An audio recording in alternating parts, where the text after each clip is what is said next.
Little Bird English School greets you a very warm morning, students. Hope you all are doing great. This is Farha Sayyed, your English teacher. So here in the lockdown period, we are going to start our video classes in order to get you self-engaged in your studies.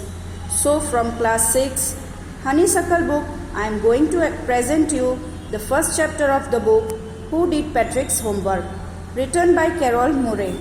Actually, we are very puzzled about homework when we are in junior classes. This story is about a boy whose name is Patrick. So children, let's see the lesson. Patrick never did homework. Too boring, he said. He played hockey and basketball and Nintendo instead. His teachers told him, Patrick, do your homework or you won't learn a thing. And it's true, sometimes he did feel like an ignoramus. Children, the meaning of ignoramus is a person who lacks education. But what could he do? He hated homework. Patrick, अपना homework करना उसे पसंद नहीं था. वो अपने homework को बहुत बोरिंग मानता था.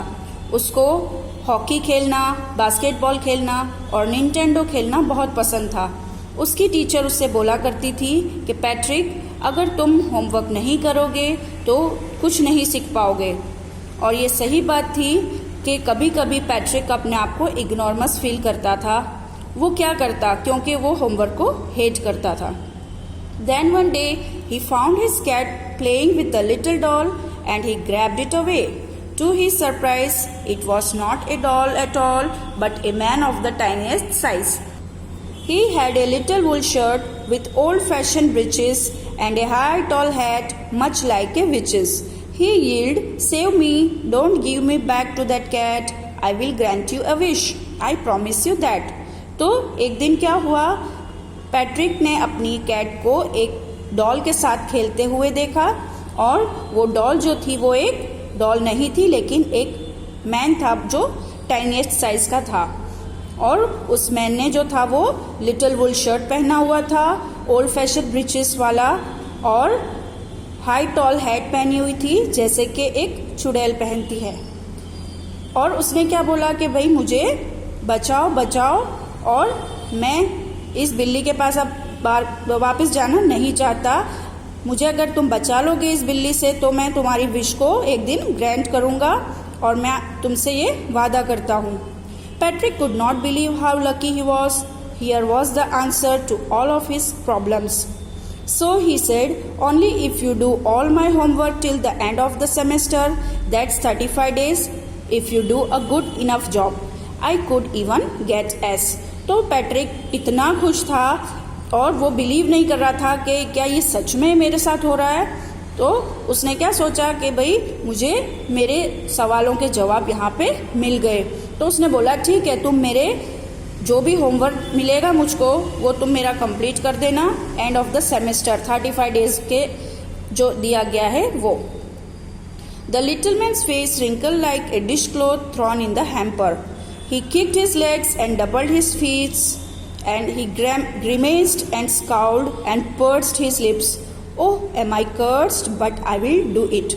तो वो लिटिल एल्फ जो था उसका फेस रिंकल हो रहा था जैसे कि एक डिश को साफ करने का जो कपड़ा होता है, डिश क्लोथ होता है, उसको जैसे हम डिश को हम क्लीन करके जो फेंकते हैं हैम्पर में, यानी hamper meaning of hamper is basket जो होता है ढक्कन वाला, उसमें उस टाइप का लग रहा था. और उसने उसको किक किया और चिल्ला रहा था और बोल रहा था क्या मुझे कोई श्राप तो नहीं मिला, लेकिन मुझे करना होगा.